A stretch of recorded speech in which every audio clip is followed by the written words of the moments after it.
अपरा जो इस संसार से जुड़ी हुई विद्याएं हैं, धन कमाना, घर बनाना, घर चलाना, संसार चलाना, समाज के नियम, और परा जो इस संसार की विद्या, और अपरा जो इस संसार से पार ले जाने वाली है, ब्रह्म विद्या। ये जो गीता है ये ब्रह्म विद्या है। ये दुनिया में काम भी आएगी, लोक में भी काम आएगी, और तेरे परलोक को भी सुधार देगी, क्योंकि वो तुझे सुधार देगी ना। अब तू सुधर गया तो लोक में रहे तो भी बढ़िया, परलोक में रहे तो भी बढ़िया।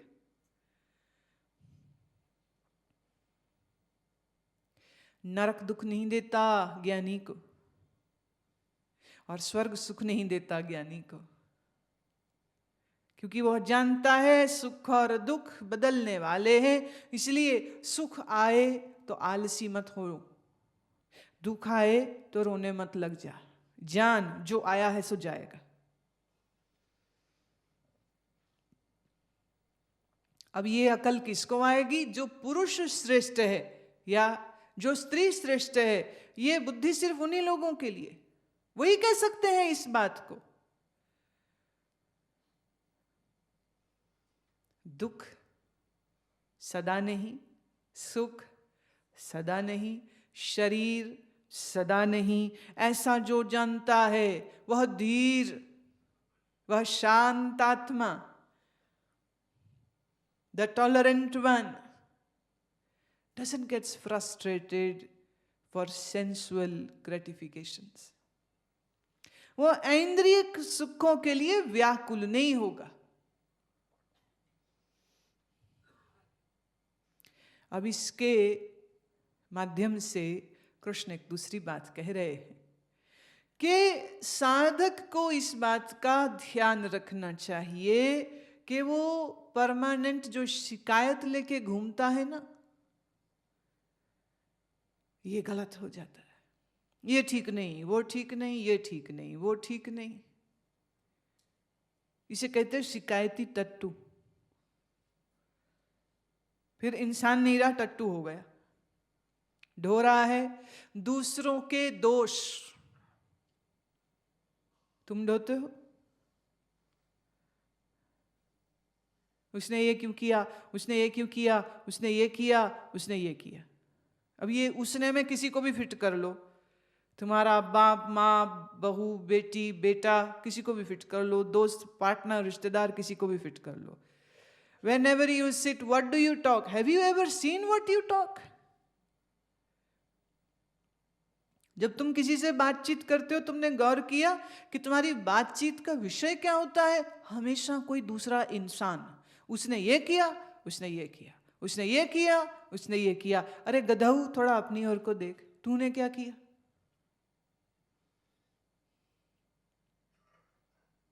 हमको बड़ी रुचि है दूसरों में।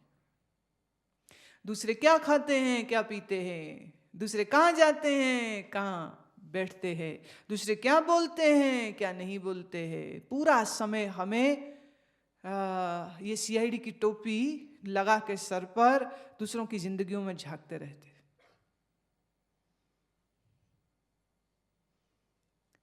और सुनाइए क्या हो रहा है, और सुनाइए का मतलब कुछ तो बताओ। किसने किसको क्या कहा, किसने किससे क्या लड़ाई की, किसकी किससे दोस्ती हुई, किसकी किससे दोस्ती टूटी, किसने किससे झूठ बोला, किसने किसको झूठ धोखा दिया, जरा बताओ। अरे भाई तूने क्या लेन then? It shouldn't matter to you. Please watch the topics of your conversation. तुम क्या बोलते हो इसके ऊपर तुम्हारा विवेक चलना चाहिए। और ध्यान से जब तुम अपने वार्तालाप को देखोगे और तुम पाओगे कि 100 में से 99% तुम दूसरों के बारे में बातचीत करते रहते हो।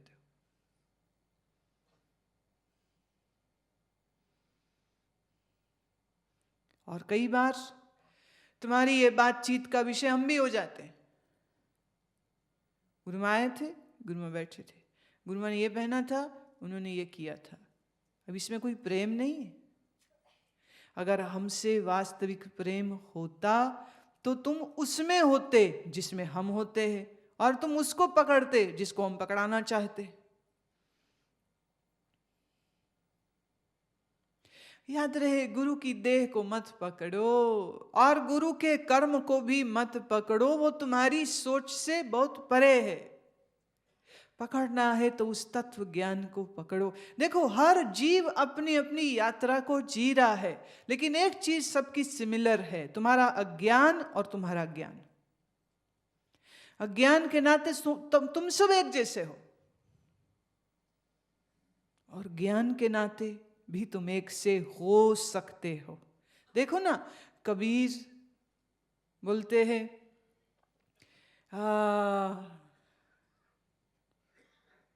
जो आवे सो जाए नहीं, वो भी वही बात कह रहे, वही बात गुरु नानक कह रहे, वही बात वेद का ऋषि कह रहा है, वही बात दूर तुर्किस्तान में रहने वाला रूमी कह रहा है, वही बात ईसा कह रहे, वही बात बोधि धर्म कह रहे, वही बात बुद्ध कह रहे। क्या शरीर मरण धर्म है किसी को इनकार इस बात से? ज्ञान एक सा।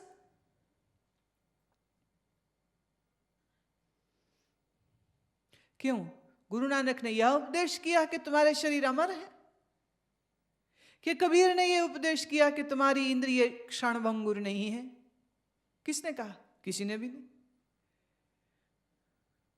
अब शरीर से आसक्त और लिप्त जो है इंसान, उसके कर्म जैसे हिंदुस्तान में, वैसे ईरान में, वैसे जापान में, वैसे अमेरिका, वो एक से होते सब। चलो खाएं, चलो घूम के आए, चलो गप्पे लड़ाएं। लड़का है तो लड़की देख रहा है, लड़की है तो लड़का देख रहा है, और उसके बारे में बातचीत कर रहा है। फैशन, कपड़ा, खाना पीना, सेक्स, चार ही चीज़ों का तो चर्चा होता है। चाहे जापान हो, चाहे अफगानिस्तान हो, चाहे अमेरिका हो, चाहे अफ्रीका हो। देखो, अज्ञानी पुरुषों का व्यवहार एक सा, चमड़ी काली हो कि गोरी हो कि भूरी हो, व्यवहार एक सा। और ऐसे ही ज्ञान हो जाए तो फिर कोई रंग हो चमड़ी का, ज्ञान एक सी बात कहता है। आत्मा में कोई परिवर्तन नहीं, और प्रकृति में सब परिवर्तन घटित होते हैं, और इसको रोक नहीं सकते। अमृतत्वाय कल्पते, जो व्यथित नहीं होगा वही इस मोक्ष को पाने का अधिकारी है।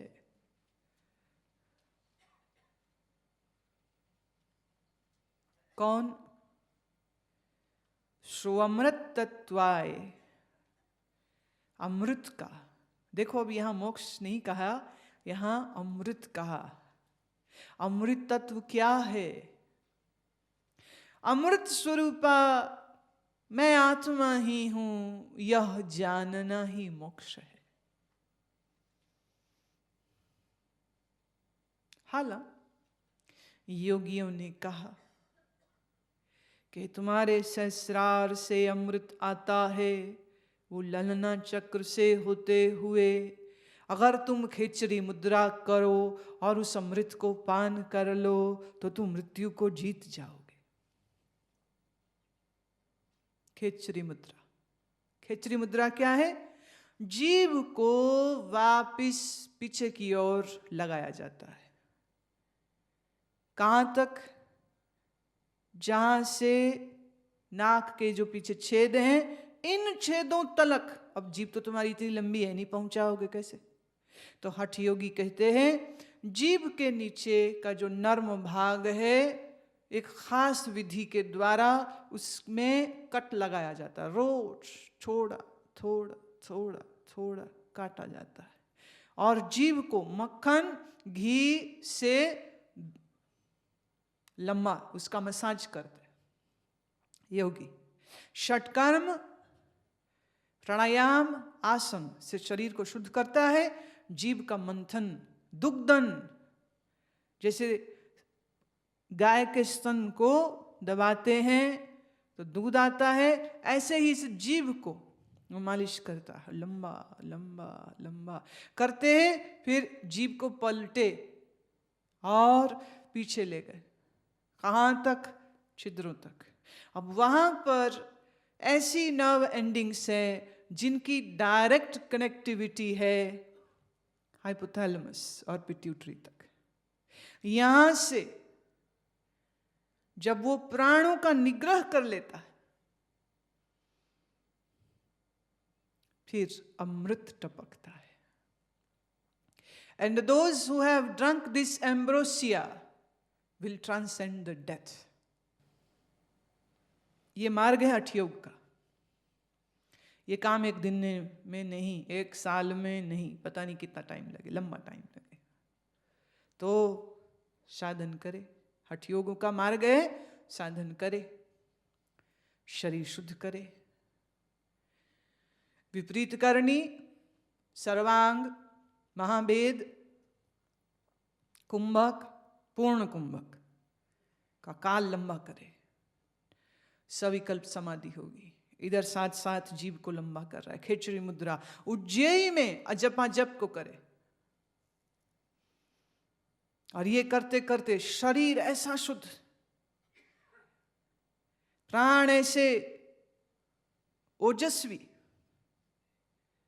मन का ऐसा निग्रह, शौच, सत्य, अपरिग्रह, इन नियमों का पालन तो चल ही रहा। और करते करते करते योगी इंतजार करता है उस दिन की, जब उसकी मूलाधार में सोई हुई शक्ति जागृत हो, चक्रों का वेदन करते हुए सहस्रार तक पहुंचेगी। तभी तो यह अमृत बरसेगा। और इस अमृत की बूंद को पीने पर कहा तू अजय हो जाता। पर यह भगवत गीता दूसरी बात कह रही है, क्योंकि यह सांख्य योग का वर्णन है, यह वेदांत का वर्णन है। यहां बात दूसरी ही कर रहे हैं। वो ये कह रहा है कि अमृत स्वरूपा तू ही है, बस ऐसा निश्चय हो जाए। तू अजय, न खेचरी, न उज्जयी, न कुंभक, कुछ नहीं। परंतु लेट मी वार्न यू, जिसका कुंभक नहीं, उज्जयी नहीं, उसको ज्ञान का यह निश्चय भी तो नहीं होगा।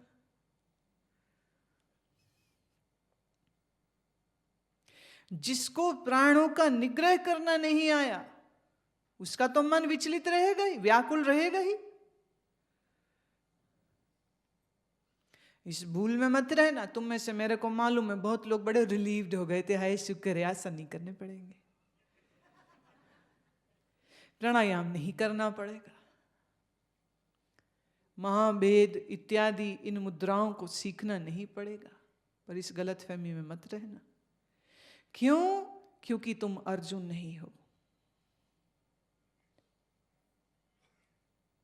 अर्जुन के बारे में हम एक चिन्ह पीछे पढ़ चुके हैं। जिसने नींद पर विजय पाई, ऐसे उत्तम साधक को कृष्ण ज्ञान का उपदेश दे रहे।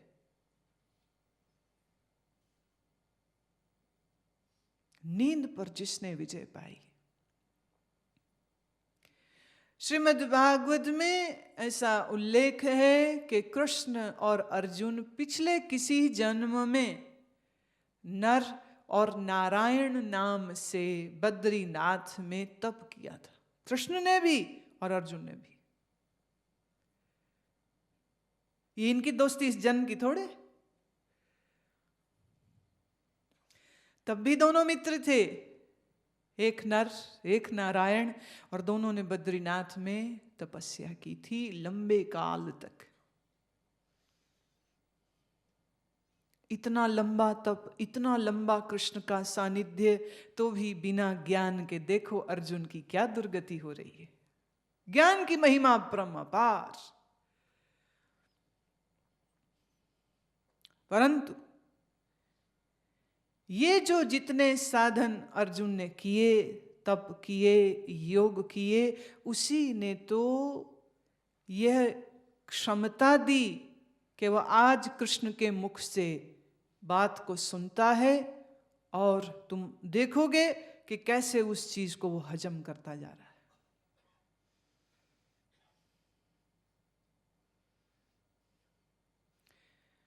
जिसने कृष्ण का सानिध्य पाया, पूर्व जन्मों में साथ रहा है, साथ तप किया है, योग किया है, योग साधा, शरीर साधा, मन साधा, तभी तो नींद पर विजय पाई।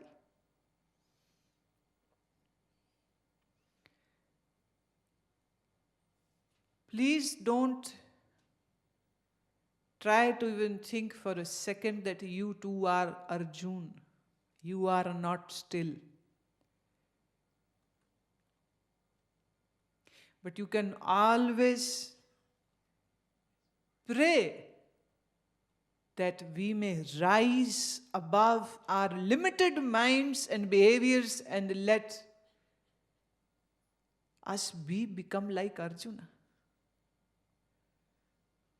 इसीलिए तुम्हारे लिए योग, हठ योग को करना, राजयोग को करना, मैं हठ योग नहीं कह रही हूं, राजयोग को कह रही हूं, अधिक सरल है, पर निश्चय पूर्वक साधना तो यह भी मांगेगा। राजयोग के द्वारा शरीर को समझो, साधो, रोग मुक्त करो। शरीर की अशुद्धियां और टॉक्सिन्स दूर ही इसी से होंगे, और कोई तरीका ही नहीं है। प्राण का निग्रह सीखो। प्राणायाम सिर्फ सांस को लंबा लेना छोड़ना इतना ही नहीं होता है ना, ये तो ब्रीदिंग टेक्निक्स हैं। प्राणायाम कहते हैं जब तुम अपने शरीर में मौजूद पांचों प्राणों को आयाम दे सको, उसे कहते प्राणायाम। प्राण काम करता है डायफ्राम से ऊपर थ्रोट तक। अपान प्राण काम कर रहा है naval and below, excretory system and organs को। समान आपके नेवल रीजन में, वयान आपके पूरे शरीर में फैला हुआ है ये प्राण। इन प्राणों की फंक्शनिंग को तुम समझ जाओ, इसे कहते प्राणायाम।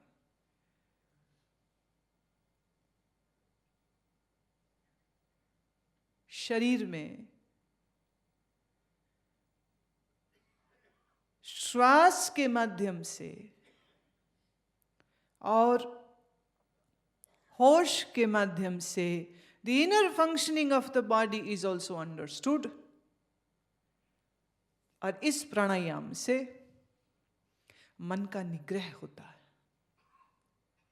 माने मन तुम्हारा एकाग्र होता है। एकाग्र हुए चित्त में धारणा का जन्म होगा। धारणा भी वही कर पाएगा जिसकी इंद्रिय प्रत्याहार में है। प्रत्याहार में माने bringing back the sense organs to their home. आंखें बाहर नहीं भटक रही देखने को, कान बाहर नहीं भटकते फिर रहे सुनने को, जीभ बाहर नहीं भटकती फिरती खाने को।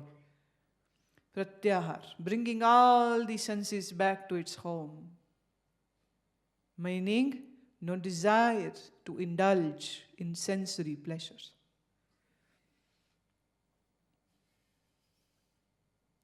जिसका प्रत्याहार सही होगा उसी की धारणा सही होगी। जिसकी धारणा सही होगी, परिपक्व होगी, वही व्यक्ति अपने चेतन और अवचेतन मन को समझ पाएगा। जब हम कहते हैं मैं मन नहीं, तो मालूम करना पड़ेगा ना मन क्या है। बस खाली रट लो मैं मन नहीं। हम बचपन में एक ऐसे महात्मा के पास सुनने जाया करते थे जो वेदांत को बड़े अपने ही अनोखे ढंग से सुनाते थे। तो वो शुरू यहीं से होते थे। एक बार वो बोलते थे, पीछे हम सबको बुलवाते थे, मैं शरीर नहीं, शरीर से अलग। हम सब पीछे बोलते थे, मैं शरीर नहीं, शरीर से अलग। मैं मन नहीं, मन से अलग। मैं बुद्धि नहीं, बुद्धि से अलग। मैं कौन हूं? मैं सच्चिदानंद हूं। हमने भी खूब रट्टे मार रखे थे सब बच्चों ने। फिर ये भी, नाम किसका? शरीर का। उम्र किसकी? शरीर की। बैठा कौन है? शरीर। खाता कौन है? शरीर। अब इस चीज को उन्होंने एक बार तो रटवाया, और फिर बाद में हम खा रहे हैं कुछ, तो अचानक से आके के, अच्छा तुम खा रहे हो? हाँ जी खा रहे हैं। अरे कौन खा रहा है? होश जगाओ, कौन खा रहा है? अरे सवाल गलत, सवाल का जवाब गलत हो गया। नहीं नहीं, शरीर खा रहा है।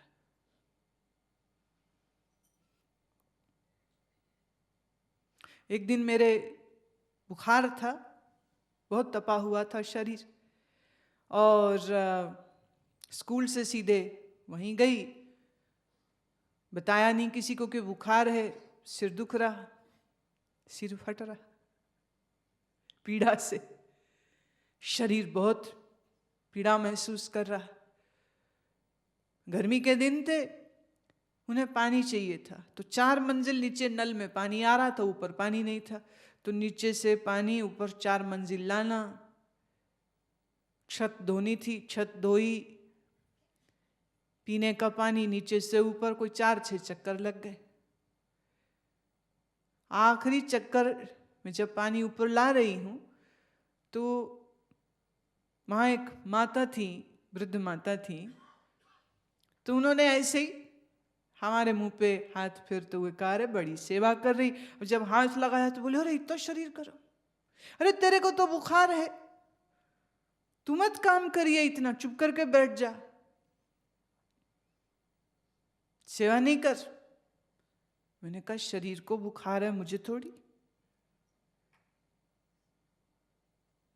अब बात सिर्फ कहने तक की नहीं रह गई,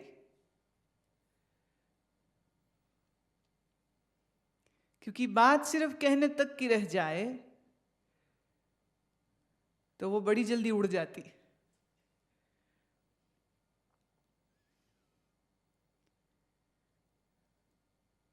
शरीर का धर्म है रोगी होना, स्वस्थ होना।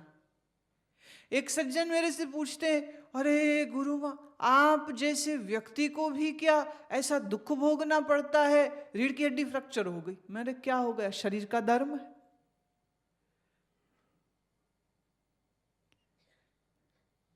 ज्ञान हो जाने से शरीर तो अजर अमर अविनाशी नहीं हो जाएगा? क्या हो जाएगा? शरीर ज्ञानी का भी क्षण भंगुर और अज्ञानी का भी क्षण भंगुर।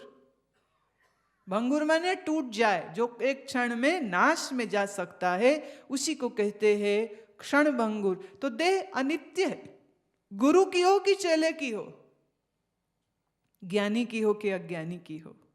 सम दुख सुखम धीरम, जो सुख दुख में सुख में शांत रहे। यमहीना व्यथयन्त्येते, जो व्यथित नहीं होता है, ऐसे धीर पुरुष, ऐसे पुरुषों में जो श्रेष्ठ पुरुष है, सो अमृत को प्राप्त होते हैं, सो मोक्ष को प्राप्त होते हैं।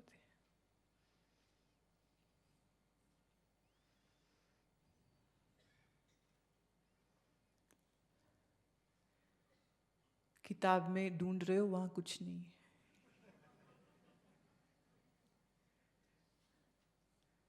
अब यही एकाग्रता की कमी है। जिस श्लोक को हमने पढ़ा है उसी का अर्थ बता रहे, और उसी को तुम फिर ढूंढ रहे हो अंदर, कहां है?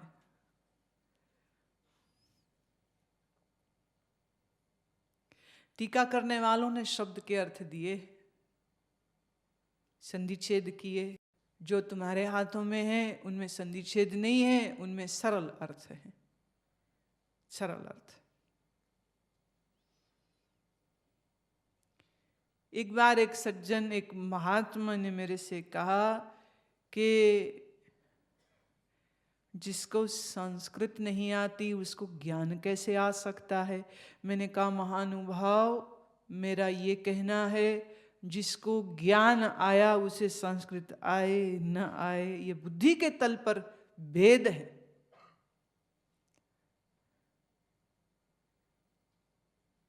संस्कृत बड़ी प्यारी भाषा है और समस्त संसार में प्रचलित भाषाओं की माता कही जाती है। कृष्ण के काल में संस्कृत आम बोलचाल की भाषा थी। ये नहीं कि दूसरी भाषा कोई और थी, संस्कृत में ही बोलना चालना हो रहा था, इसलिए उन्होंने संस्कृत में बोला। मैंने कहा पर हम जहाँ जन्मे पले बड़े वहाँ हमारी मातृबोली संस्कृत नहीं थी। पर इस भाषा की मिठास और खुशबू और इसका जो प्यार है, उस प्यार के कारण मैं व्याकरण के ज्ञान से वंचित है। ये बुद्धि हमारी व्याकरण के ज्ञान से वंचित है, परंतु जैसे ही इन श्लोकों पर दृष्टि जाती है, ये गा गा के अपने अर्थों को बता देती है। सो ये तो सत्य है, हम व्याकरण नहीं जानते। ये सत्य है कि हम संस्कृत में संबोधन नहीं कर सकते, प्रवचन नहीं कर सकते, ये मेरी आम बोलचाल की भाषा नहीं है। परंतु जिस सार तत्व का बखान गीता कर रही है, उस सार तत्व को जाना है। इस कारण इस भाषा से पूरी तरह जानकारी न होने के बावजूद भी हम पूरी तरह अनभिज्ञ भी तो नहीं।